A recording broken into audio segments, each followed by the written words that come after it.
Mariano Tucci, bienvenido a 2011 una vez más. Estamos junto a Cecilia Botina, también actual diputada, y el candidato a diputado Juan Gorostarazú, junto a más militantes.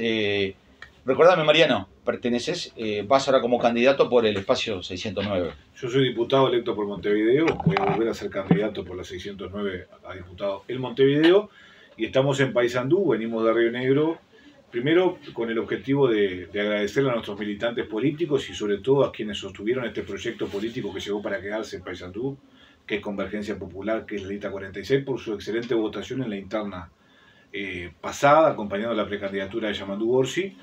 Y en segundo lugar, para de alguna manera darle un respaldo explícito al candidato del espacio 609, que va a ser Juan. No solamente un respaldo verbal, sino comprometiéndonos a integrar esa lista a través de Jorge Ramuspe, que es nuestro compañero, y a militar en todo el departamento de Paysandú con muchas ganas, con mucho compromiso y con mucho ahínco. Y también, de alguna manera, lo decía en otro medio, venimos acá a reconocer el trabajo que ha hecho la diputada Cecilia Botín, una compañera de ruta en estos años en el Parlamento Nacional, de la cual mucho hemos aprendido. ¿Cómo han vivido en los últimos días la incorporación de la conductora televisiva Blanca Rodríguez al espacio 609 en una jugada muy fuerte que hicieron Pepe Mujica y Lucía Topolánqui? Con mucha alegría y con una aclaración que no me parece menor. Blanca no se incorpora al espacio 609, ni se incorpora al MPP. Blanca se incorpora a la lista del Senado de la República, que lleva a la 609 como una frente amplista independiente. Porque creo que desde ahí ella va a hacer un aporte sustantivo para la política con mayúscula. Ella viene con el propósito, porque así se lo pidió Pepe y Lucía, de jerarquizar la actividad política. Yo decía en un medio de comunicación hace algunos minutos que realmente en este periodo electoral se ha usado desde el Poder Ejecutivo el vaciamiento de ideas de la actividad política. Hoy es más importante que piense un legislador de otro que de discutir propuestas, programas, proyectos. Y yo creo que Blanca viene justamente a poner las cosas en su lugar, en ese sentido, a hacer un aporte desde ese lugar para tratar de prestigiar lo que muchos dirigentes, sobre todo de la coalición, se han encargado de pisotear en los últimos tiempos con escándalos que se tapan con otros escándalos desde el primer día de gestión del doctor Lacalle. Ella habló de hacer política con altura. Por lo alto. Y que tiene que ver con esto que estamos señalando, ¿no? Es una compañera que es muy estudiosa, que va a hablar de todos los temas, como decía el senador Sánchez hoy en la mañana en un canal de televisión, y que aparte tiene un reconocimiento social muy trascendente, ¿no? Porque recién comentábamos con Cecilia y con Juan, es una persona que estuvo en los hogares de todos los uruguayos y uruguayas durante 30 años. No precisa carta de presentación. Todo siempre, además de escuchar y de ver lo que ella trasladaba, siempre decía, che, mirá qué cara que puso Blanca con tal noticia. Mirá qué cara puso con otra. Porque ella tiene una sensibilidad social con los temas del país, y sin ningún tipo va a ser una referente en ese sentido. Faltan menos de 2 meses para la campaña, el frente está... 8 fines de semana. 8 fines de semana. Pero es poca cosa. Bueno, ¿están muy pendientes de las encuestas o no tanto? ¿O más de, y yo creo que las sensaciones y de las visitas que hacen en los barrios? Bueno, las dos cosas. El representante político que te diga que no está pendiente de las encuestas te está mintiendo con mucha claridad. Son fotos de la realidad que uno tiene que tener en cuenta, pero en la cual uno no debe descansarse, porque vivimos en un país donde se ganan y se pierden elecciones por 30.000 votos, y por lo tanto desde muy temprano estamos recorriendo el país tratando de justamente llevar a la casa de los vecinos, a las organizaciones sociales, empresariales y gremiales, a quienes nos votan y a quienes no, es la propuesta del Frente Amplio.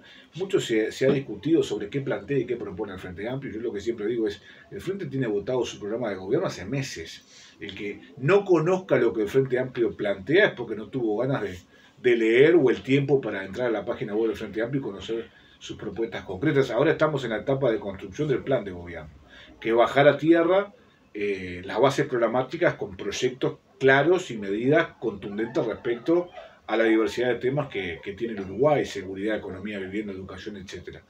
Frontera, aquí en Paysandú, es un departamento golpeado por los índices de desempleo y por otras circunstancias que sin ningún tipo van a ser un desafío central de la próxima administración.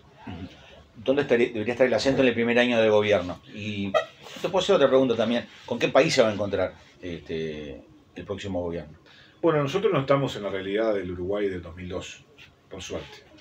El Frente no se va a encontrar con lo que se encontró el 1 de marzo del 2005. pero sí se va a encontrar con un país lleno de dificultades, con un país con un déficit abultado, más endeudado y con problemas muy delicados y angustiantes en materia de seguridad pública fundamentalmente y de lo que tiene que ver con el ingreso a los hogares, que es la segunda preocupación que manifiestan los uruguayos y que tiene que ver con la actividad del empleo y las oportunidades de trabajo, sobre todo para mujeres y gente joven. En materia de seguridad pública tenemos un problema bien complicado con el crimen organizado, fundamentalmente con la violencia que viene generando el tráfico de drogas en todo el país. Uno siempre tiene la tendencia a pensar que el grueso del delito se concentra en la zona metropolitana, pero basta pasar un ratito por la ciudad de Fraiventos para que te cuenten lo que están viviendo, no solamente con el narcomenudeo, sino con esos esquemas de préstamos que están de alguna manera llevando adelante algunos ciudadanos que no son uruguayos y que están generando e infundiendo miedo, y eso requiere de respuestas contundentes del Estado uruguayo a través de políticas de largo plazo.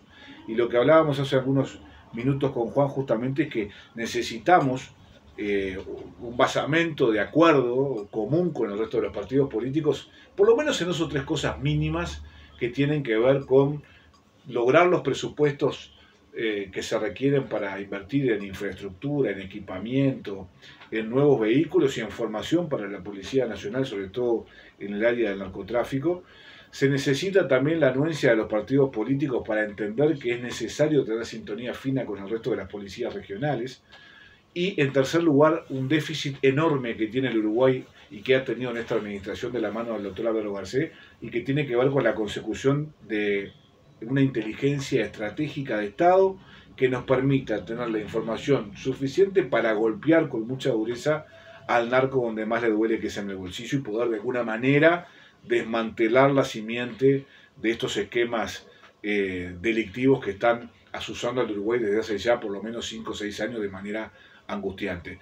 Este es un problema del mundo, no es que este gobierno le haya abierto las puertas a la agresividad del narcotráfico, es una situación que el Uruguay atraviesa porque vivimos en el continente más desigual, en un continente donde hay 3 o 4 países que son productores de cocaína y donde está la hidrovía, y además somos un país puerto, porque antes de ser nación éramos un puerto y la droga sale por el puerto de Santos, de Buenos Aires y de Montevideo. Pero el gobierno también tiene una responsabilidad mayúscula por acción o por omisión. Fíjense ustedes lo que sucedió con la ley de urgente consideración y el aumento de los topes para las operaciones en efectivos de hasta $150.000. Fíjense ustedes lo que pasó cuando desmantelaron el CITRAC, que era lo que te permitía de alguna manera saber dónde estaban los camiones que atraviesan las rutas nacionales. Entonces, por acción o por omisión, hay una responsabilidad enorme de este gobierno de no haberle puesto coto al crimen organizado. Muchas de las acciones que tendría que emprender el próximo gobierno, vamos a poner el hipotético caso que el Frente Amplio gane, van a necesitar de más recursos, ¿no? Y bueno, los economistas en general hablan, hay casi un consenso ahí, que es necesario que el país crezca, ¿no? Que crezca su PBI. También, bueno, ha habido voces discordantes en cuanto a materia económica, pero estas líneas generales de acuerdo, digamos que el país tiene que crecer, que en estos últimos años ha crecido de la manera que se precisa. El país tiene que crecer para tener más vivienda, mejor educación, más combate. Tiene que crecer y tiene que repartir. Y tiene que repartir con equidad. Y tiene que, como en una casa de familia, elegir sus prioridades. Porque siempre en un país fundamentalmente subdesarrollado la frazada es corta. Entonces cuando tú pones un poco de dinero acá, seguramente pongas un poco menos allá. Hay urgencias que el Frente Amplio se ha colocado como situaciones imperantes que tienen que ver con la inseguridad, con la pobreza infantil y, por ejemplo, también con la salud mental, que es un tema que atraviesa toda la sociedad y que son temas que se conectan, ¿no? Porque yo no recuerdo si Cecilia lo recibió, no me acuerdo, pero nosotros recibimos muchas veces a los sindicatos policiales, que son los actores centrales, los funcionarios policiales para reprimir el delito, con enormes dificultades y enormes reclamos respecto a funcionarios que muchas veces terminan con su vida porque no tienen un acompañamiento, un seguimiento, en una tarea muy compleja, ¿no? Porque estar lidiando permanentemente con el delito y con la delincuencia no debe ser tarea sencilla. Entonces, ahí el Frente Amplio también tiene un debe. Hay un debe del Uruguay con el sistema penitenciario, y esto también se ata con los problemas de salud mental, y esto también se ata con la enormidad de gente que está en situación de calle. A mí muchas veces me han preguntado, supongo yo que a Cecilia y a Juan también, si hay que hacer más cárceles, y yo no tengo ningún empacho a decir que sí, siempre y cuando se cierren las que hoy hay. Porque realmente la situación que vive el CONCAR y que vive el Penal de Libertad y las cárceles de Canelones, y puedo seguir con enormes ejemplos, es una situación edilicia que no permite rehabilitar a nadie, absolutamente a nadie. Son infraestructuras que están muy viejas y que yo entiendo no están en condiciones para generar de alguna manera la situación de que el individuo que está así privado de libertad tenga la posibilidad de prosperar en su vida. Entonces, hacer más cárceles, y tal vez sí, siempre y cuando se cierre y se le ponga un gran candado a lo que hay. Y bueno, y tampoco hay programas adecuados para rehabilitar a la gente, porque yo decía, no hay pena de muerte en el Uruguay, no hay cadena perpetua, y por lo tanto al individuo que está en prisión tú te lo vas a acusar el día de mañana. Y yo quiero que se cruce con mi hija, con tu hijo, rehabilitado, con oportunidades laborales. Bueno, el Uruguay no ha estado a la altura en ese sentido, y creo que hay un desafío importante para la próxima administración.